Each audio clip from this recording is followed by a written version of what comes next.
Good evening, and welcome to this next installment of College Information Week 2026. I'm really pleased to introduce Mr. Jason Nevinger, who's joining us today to talk about the ever-evolving world of selective college admissions. Mr. Nevinger currently serves as the Interim Vice President for Admissions, Financial Aid, and Enrollment at Union College, and he brings more than 25 years of experience in college admissions to this work. Over the course of his career, he's reviewed and helped shape policies around tens of thousands of applications, giving him an extensive firsthand understanding of how selective admissions really works behind the scenes. Before coming to Union, Mr. Nevinger spent nearly a decade as Director of Admissions at the University of Rochester, and he's also held senior admissions roles at Carnegie Mellon University and Duquesne University. That range of experience gives him a broad perspective on how different institutions think about evaluating students, building classes, and responding to changes in higher education. At Union, Mr. Nevinger focuses on identifying students who aren't just academically strong, but who are curious, engaged, and ready to contribute to their campus communities. His approach to admissions is thoughtful, data-informed, and centered on student fit and opportunity. We're lucky to have him with us today, and I know his insights will be both practical and eye-opening. Please join me in welcoming Mr. Jason Nevinger. Hi, Jeff. Thanks so much for allowing me the opportunity to meet with you and share some information with the rest of the McQuaid community. It's great to be here. Yeah, well, thank you once again. So I have a few questions or a series of questions to ask you, and I think that your insights, as I mentioned in the intro, are going to be really beneficial for our students and families. So let's get going right away. Let's do it. Yeah, thanks. The first question, can you walk us through the elements of the application, what role they play in your decision, and any things that you look for specifically? Yeah, sure. Happy to do that. One thing to certainly keep in mind is that, in terms of an application, there are many components to it. I think sometimes when students and parents, caregivers think about the application, they're probably thinking about the thing that you submit and you send off. Maybe they're thinking about transcripts. Maybe they're thinking about an essay. And so all of those pieces are certainly a part of it, but the application is much more robust in that. And I think when you talk to admissions professionals who talk about this idea of holistic admission, meaning that it's not just a grade point average or maybe an SAT or a class rank that ultimately results in any particular decision. It's just that we're looking at a whole lot of things. And so I think any place that I've worked, certainly first and foremost, is that we look for students that we feel will be academically successful and go on and do great things. And that particular dynamic can be very different from institution to institution. But certainly we're looking to not only bring in a class, but graduate a class and go on and do great things. And so I think any admission counselor will tell you that the most important is the academic preparedness. What particular curriculum the students had a chance to study within, what classes they chose to take within that curriculum, and how they did in those classes over a sustained period of time. I think anyone will tell you that that is really the most important piece. It's not the only important piece. It's not the only thing that we look at, but usually is the first thing. But in terms of what else we look at, certainly the opportunities for students to be involved in their community, and community is loosely defined. It can be an athletic community, it can be a school community, it can be a community of a part-time job, and so on and so forth. So all of those things that are outside of a classroom or a lab experience that a student can become involved with, learn from, grow, interact with people, leadership skills, all of these kinds of things are certainly integrally important to a holistic review as well. We also, I think, put a great deal of value in how the student is viewed in terms of their community, their academic community, in particular. And so that's where when we're trying to understand who the student is, their application will include letters of recommendation. I'm not just saying this because I'm here for McQuaid, but you all have amazing college counselors, school counselors who get to know you, and it's not a shameless plug. I'm being 100% serious that that's an invaluable way for us to understand who the student is.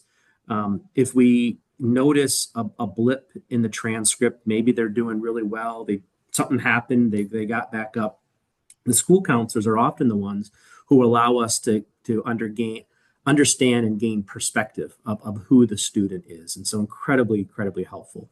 Recommendations from teachers or coaches or other individuals who can speak, not speak just reiterating what we can see in the activities, but really like getting below the surface and how is that individual in the context of that team and that ensemble, that work environment.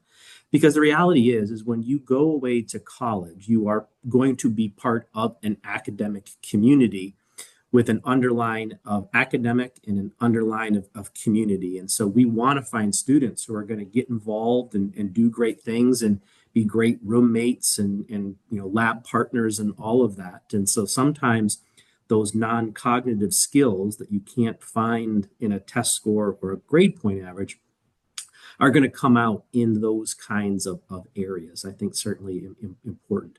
I'll also say too that different schools will look at different things. I guess within the application they'll put greater emphasis on different areas. I haven't said specifically about like portfolio reviews or some kind of art supplement, those kinds of things. And there are institutions out there that do look at those. Union is one of them, so we like to see what students are involved in. But if you're looking at a program, for example, like at the School of Drama or the School of Architecture at Carnegie Mellon University, where there's going to be a required artistic portfolio, that can play a big part in the overall decision as well. And so I guess the short of it is what we look at is quite broad. It's the reason why we have a holistic review process and why oftentimes when someone will call up, it could be a parent, it could be a coach, it could be a family friend or something like that. Do you think this person can get in? And it really does a disservice, I think, to the whole admission process because it's not something that you can just get a couple data points and say yes or no. Yeah. And so that's an interesting question because that's often what our students and families will think, hey, can I get in here? So what would be the question that our students and families should be asking? Yeah, oh, that's a great question too. And certainly part of this, and I know that an ancillary part of test optional in the last couple of years is this degree of uncertainty, right? And so I really appreciate the fact that 10 years ago, you could look at a scattergram and you could say, all right, well, if you were above this line, likelihood of getting in. If you were below, likelihood of not. And so I appreciate that. But I think that maybe the question to ask is, as you think back over the history of students who maybe have gone to a particular school, what kind of academic background they had. I think that that's probably better than an SAT or an ACT score, a grade point average, and maybe you can kind of gain some perspective.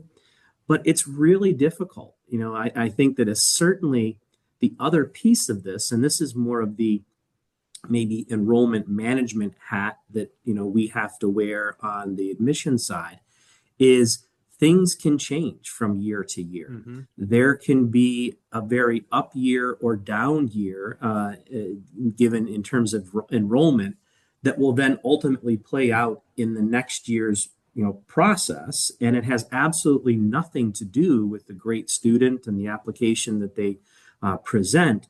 It just is the institutional priority or the institutional dynamic at that particular time. I'll give you an example.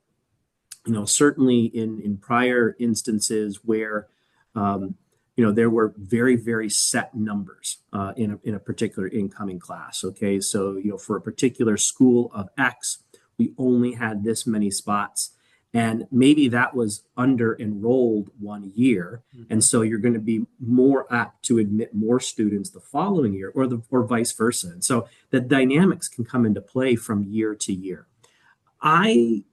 Instead of saying, can I get in?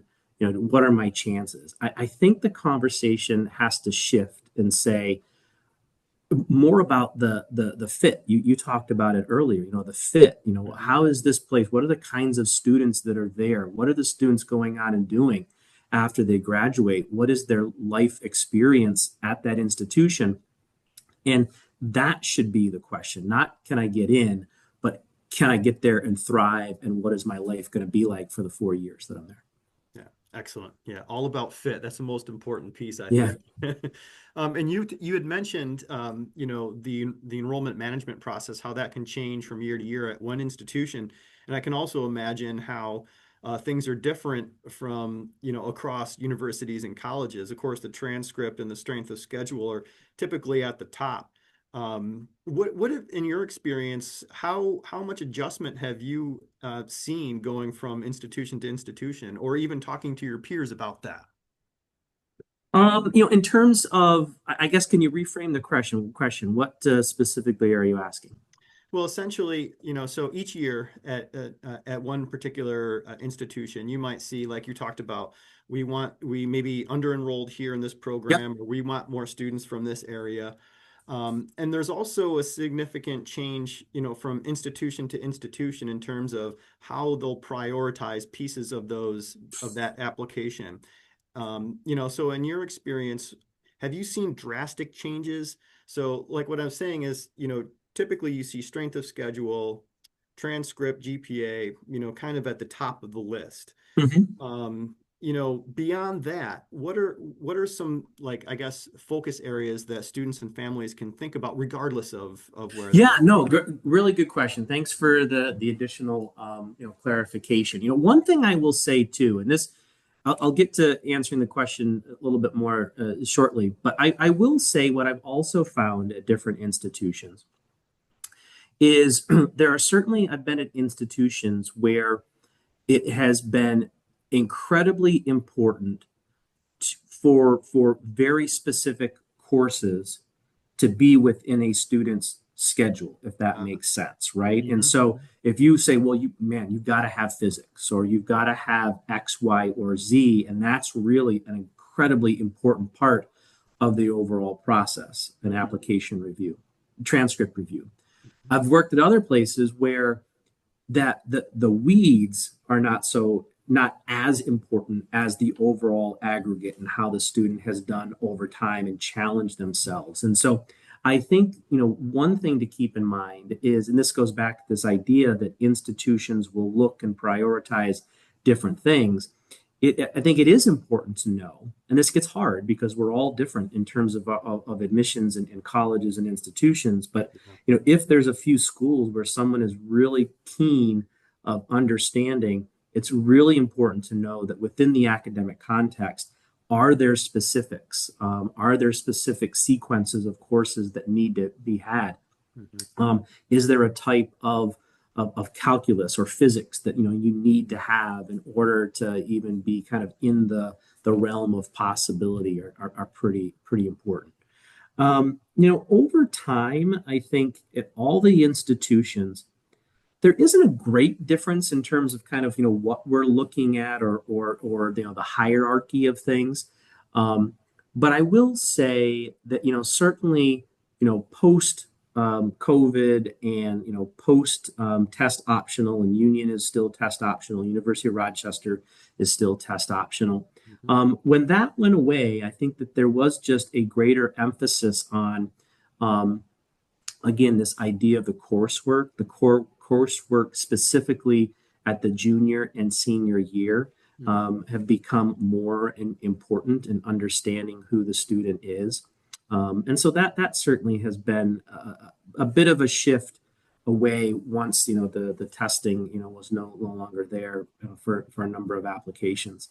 In addition to that, I would say that the other emphasis that I've seen and the idea that I've seen kind of bubble up over time, and it goes back to this idea of non-cognitive skills, the things that students can, how they think about a problem, how they work through a problem, how they address adversity, how do they grow in the face of challenge, big and small. Mhm. Those things, that idea, that concept, I think is more widely focused on in admissions than perhaps it was, 15, 20 years ago. And it's hard for, I think, for a student, it's hard for an adult to kind of talk through those things. Mhm. Um, but it goes back to this idea that on a college campus, we want students to interact. We want them to, stumble sometimes and have to, figure out, how do I get myself back up and, keep going and grow from mistake. There is this, I'm going on a tangent now, but, I think that there's this misconception, broad misconception that, the student has to be perfect. Mhm. Their application has to be perfect. My grades have to be perfect. My list of activities have to be perfect. And it's such a false, narrative, and one that I don't think does the whole process justice, because when you do get to college, you're gonna have hard times, and you're gonna, maybe you're a straight A student and you get that C or D, right, in a class.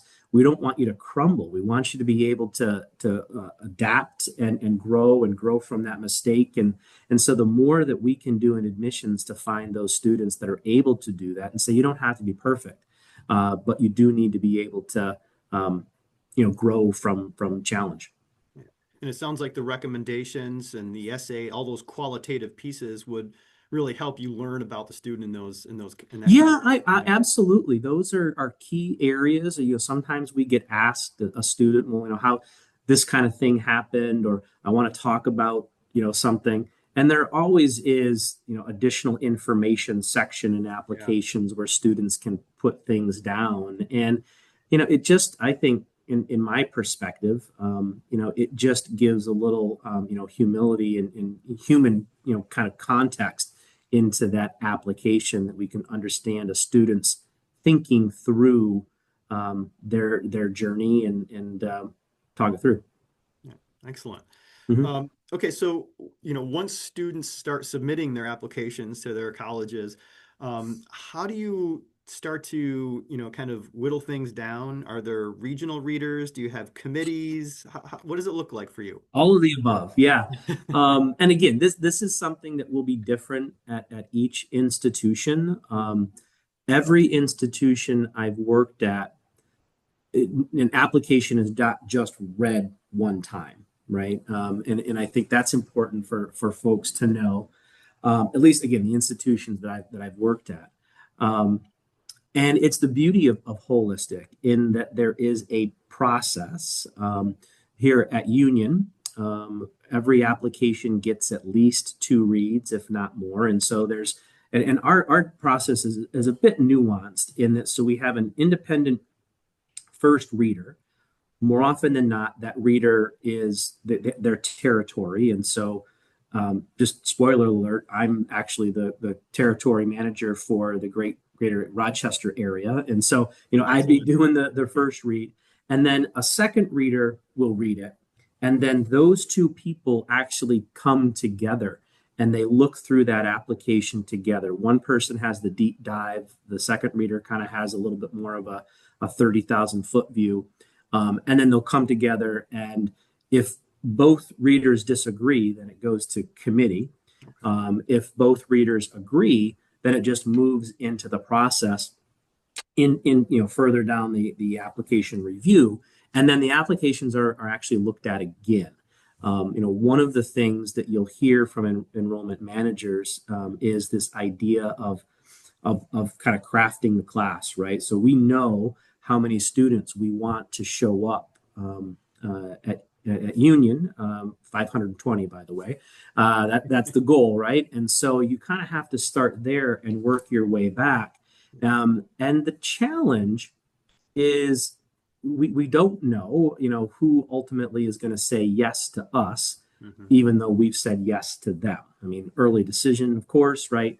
Early action and regular decision, which union has, it's not a guarantee. Um, and so we're looking at a lot of different things. We're looking at the fact that, we want to make sure that, all of our academic programs are represented. We don't just want to bring in 520 engineers, right? Hmm. And so there's a lot of different factors that come into play as the applications move through the process. And then we're trying to figure out, okay, of those students who've been identified, which ones are we going to admit or waitlist or not have an opportunity to admit. Yeah. Thank you. So it sounds like, when you really start looking at all of these different students, you are trying to assess and interpret fit Yeah, for your particular institution. yeah, I would agree 100%. And that fit can be a lot of different things. It can be academic fit. Hmm. It can be dynamic of the student. Union is a very like social place. I mean, again, this idea that it's a small place, you can't just kind of not engage with everybody, and so there has to be this idea of community engagement, and that's a fit for us. Academic fit, curricular fit, major fit, all of those kinds of things are incredibly important. Yeah. Um, so kind of like sticking with holistic admissions, but, just something to key in on with that regard. Um, so when like a student, you mentioned it before, like if a student has kind of a lower grade on their transcript, now can that be forgiven due to maybe some other factors that are part of that application? Like, we're not going to pay too close attention to that because maybe something happened as an explanation, or maybe there's just something else that just totally overrides that lower Yeah. grade. Yes, absolutely. And it happens all the time. We again are looking at the students' academics in a sustained period of time. It's not just a focus on one particular class, on one particular semester or year, but it's a part of the story. And if there is a lower grade, then what we're also trying to do is assess. Um, are there themes that are a part of this in the application? Are there extenuating circumstances that took place? Is it just naturally a really hard class? Um, you know, Shocker, it's not a shocker, but calc in the senior year tends to trip up some students every once in a while, Guilty. and me too, right? And so that's part of it is trying to understand the context. Um, in some instances, not every instance, but we do have some schools out there that will do grade distributions, and so you can kind of see, oh my gosh, most students are getting a low B, so a C is not out of the question. But that's not the case for every place. And I think this idea of looking to see if there's anything from the school counselor, from the teacher, from the additional information. And I'll just say that I think sometimes students feel as though their letter of recommendation has to be from a teacher in a subject that they want to major in. You don't have to, but that's the tend, or it's from a teacher in a class where you're getting like the best grade ever. Okay, that's fine. But sometimes, if you've got a class and you've got a great relationship with a teacher who can speak about how you overcame challenge and you didn't, and this is classic. You'll see, teachers talk about the fact that they started out wrong, on a downward, slide, and it was really hard for them. But by the end of the year, they were really grown and they got that, C plus to a B minus, and that was really, really good for that student. And that says a lot about that student navigating a difficult class. Yeah. Thank you so much for validating my own philosophy that I share with students. Yes. Um, do non-academic items like athletic talent, musical abilities get factored into the decision? You alluded to that with Carnegie Mellon in the Yeah. portfolio. Yeah. Absolutely. With a caveat. I mean, again, it's going to depend on institution for sure. Mhm. And I'll kind of give you a couple scenarios. So at Union, Students can submit an artistic portfolio. It could be music, it could be art, it could be any number of things. That's just something nice for us to see. Is that going to be the focal point that makes or break a particular decision? No, but it's nice to have that, and it's interesting to learn more about the student in that regard. And so in that regard, it helps. For a place where a portfolio or audition is required, absolutely. And you really have to understand the specifics. One school, if you're applying to the School of Art, may have very, very specific criteria of what you submit and how you submit it. And it could be very different from a School of Design, very different from a School of Architecture. And so, certainly in some places that have conservatory programs, 99% of the decision is going to be based on that artistic ability because it is a conservatory type program. So there's two kinds of ends of the spectrum. Involvement in athletics, again, is going to depend. I mean, I've worked at Division I programs. I've worked at most of the places I've worked in Division III. And so, the coaches are looking to bring in a class and put a particular program on the field or on the court or in the pool or on the ice rink. And so, they're looking for particular criteria as well. And so, in those particular instances for recruited athletes, their ability to do well and be part of a team and propel that team forward is important. Does it take away from what we in admissions feel the student has to have academically and non-academically outside of athletics to be successful? No, but it's kind of like the two parties coming together and thinking about both sides and then having that a part of the holistic process as well. Yeah, you actually answered the next question, it sounds like. So does this mean that a student could sacrifice academic focus to stand out in other ways? Yeah, I'm not speaking for other places, but at the Division III places that I've worked at, the answer is no. Yeah. What advice do you have for students and parents as they begin this college search? Oh, gosh, that's a great question. I guess, the one piece of advice I would say is that, don't go into this thinking that there is one place that you have to go to that's going to then set the trajectory for the rest of your life. It's just not the fact. I would say, that this is a process that it should be done together as a family, but at the same time, it should be the student's process. And so I think as a parent myself, I find myself doing things on behalf of my son or daughter, and I'd just be like, stop it, I got to back away, And so I think it's important for families to do this together, but allow the student to drive the car or so, drive the train. A great friend and colleague of mine who I worked with at Carnegie Mellon, he's now at a different place, would always say the best piece of advice that he could give is, as a family, identify one day of the week in which you're going to talk about the college admissions process and say and stick to it. Maybe it's Saturday, maybe it's Sunday, I don't know. Because if you don't, you'll find yourself, especially as you kind of get into the thick of applying and trying to decide, it's all you're going to talk about. And so, family members are going to get upset because the student doesn't want to talk about it. And the student is going to be upset because the parents are always asking questions. And so, setting some boundaries and kind of, parameters around this process, I think would be pretty helpful. Just in terms of the overall approach, there's close to 4,000 degree granting institutions in the United States. It's the beauty of higher education in the U.S. It's why it's been a model, I think, for higher education throughout the world for many years.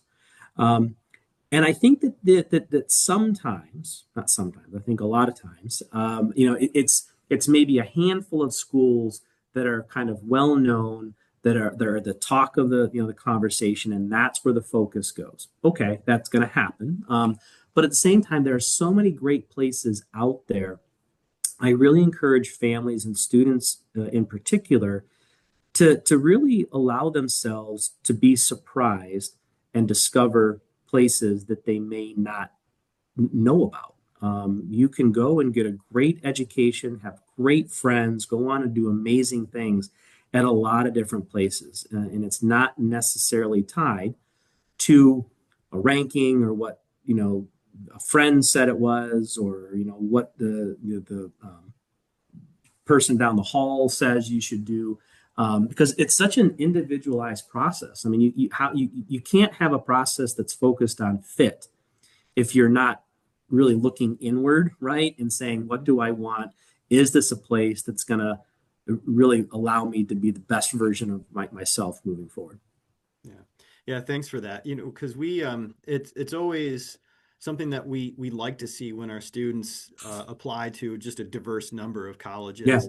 Have you had experiences where maybe when you're reviewing applications, you're looking at like, 7 to 12 applications from the same high school? And what's that like as you're trying to make that decision when you're seeing students compete against one another? Oh, that's a really good question. And it's not, so one thing I will say is it's not as if, from my perspective and the places that I've worked at, where there is, okay, we're only going to admit, 30% of these applications or 5% of applications from this particular school. And so I can't speak for other institutions, certainly, in terms of their admissions process, but we're not in the business of trying to say, okay, let's only grab, 3 students from a particular school. To be honest with you, I think when we see more applications from a particular school, it allows us to kind of better understand. All right, we're always trying to understand context, and when you've got multiple people, students applying from the same school, you can kind of start to understand what's the flavor of the class. What is a typical senior look like, year look like, junior year look like, and so that can be helpful for us to understand. But it's not as if we're saying, okay, we're gonna, you're competing against somebody from your school. Okay, thank you. Mhm. And along the same vein, but bigger scope, we will often hear our students think, I go to McQuaid, so don't I get a bump in admissions compared to some other schools? No, that's a great question. And so I don't know, it's not a bump, but I do think there is validity in, this goes back to what I said, earlier, that we're trying to understand, the students, are they going to be prepared for the academic work here at the institution? And there is a wide range of secondary institutions. And so this idea of going to a place where students are challenged, the curriculum is strong, a lot of students go on to 4-year institutions. The strength of the school and the strength of the rigor is the value of going to a place where the grades might be a little bit harder to get right than another place. And so is it a bump? I don't necessarily think it's a bump that somebody goes to a place like McQuaid in that fashion. I think that when we read the transcript, when we read the letters of recommendation, the counselor recommendations, there's more of an understanding that the student has lived within an academically rigorous curriculum, and that's in the back of your mind as you read it. Got it. So it's almost like you can't compare the two schools. I mean, it's like apples and oranges essentially. You can't, because and there are certainly some places, schools out there, and I was one of them. I did not go to Union, but I went to a small.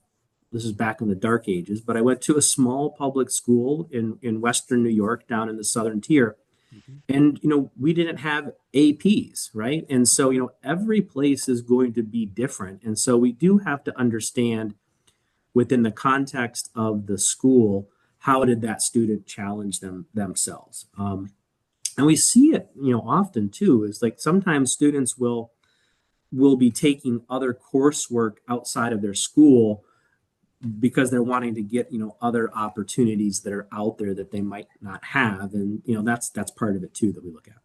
Yeah. Thank you. And one more question. You mentioned that union is test optional. Mhm. And thinking about context, I've had some students ask about, standardized testing scores, because as a private school, we have students coming from multiple districts. Mhm. Is it have you seen in your experience where colleges will look at, okay, this student is coming from this zip code. So not only the context of the scores within the school, but from the community where they actually live. Is that something that's important to a certain degree? That's a great question. And so what you might be referring to, this is no longer available to colleges, but College Board had a particular a service that was out there where you could more easily say, okay, a student got this particular score, and within the context of their school, this is what the kind of average was. So you could kind of gauge that, and so that was helpful, but it wasn't like the be all or end all. I don't know, to be honest with you, even with that previous tool, was I able to see the testing, the students testing in the context of the community. In that particular thing, it was the test score in the context of the school. Okay, Mhm. thanks. Yeah. Um, But I do think that it does kind of speak to this idea that understanding the student's context is incredibly important. It goes to that, that C that sometimes students get in. I'm not saying McQuaid students do this, but I'm saying that sometimes, students will get a C in their senior year calculus course. And so if you understand that, that is something that it's not like, oh my God, it's the end of the world. Then it just helps you understand the student's academic ability and their context, and that's pretty helpful. Yeah. I mean, you've used that word a lot, context. Mhm. And that's something that, we try to get our students to understand as well. It's just like, where you're coming from is important. Your experience is going to be important, and how well you can articulate those things, your story to the colleges is really going to give you the information that you need to make a good informed decision on whether to Yeah, invite that student or not. yep, absolutely. Yeah. Is there anything else that you'd like to share with our students and families before we end tonight's program? Oh gosh, I just, again, this kind of goes back to the idea of advice or recommendation, and I really do think the college process. One, I acknowledge and own the fact that it's stressful. There's a lot that goes into it, but I think that the stress comes from this idea that you have to be perfect. I have to get into this one place because that's the only place that's going to validate who I am, as a person. And it's just not the case. My hope, my wish for families is as they go through the admissions process in the right way, it's really a growth process. And you really find out what's important to you on the inside, what you're looking for, what your fit is, what kind of an environment you want to have. And to me, when you ask those internal questions, and I'm talking to the students now, I think the answers that you get on the other side will allow you to find that place that is really going to be, the best place for you, and allow you to go on and do great things. I've loved working in admission at every place that I've worked at. And my other piece of advice is that, really do lean on the admissions counseling staff, the financial aid counseling staff at institutions. Part of our job is to help demystify and Mhm. help humanize this process, and make sure you have the answers to your questions so you can make the best informed decision. We're not always going to tell you what you absolutely want to hear, but we're going to go about it in a way that helps give you the information to make the best choice. And when you've got that, and you can lean on the school counseling community that also cares about you, I think the process can be a really rich and rewarding one, Yeah. Amen to even that. though it might still be stressful. Yeah. And I love the idea as the application process as an exercise in personal growth. That's Yeah, that's that's wonderful to say. So yeah, thank you so much. yeah, absolutely. Well, thank you very much, Mr. Nevinger, and I hope that our students and families really learned a lot from this, and we look forward to our continued work together. Yeah, thanks so much. It's been great. I wish everybody all the best. Stay warm. And I look forward to seeing you all in my next visit to McQuaid. Thanks again. All right, take care.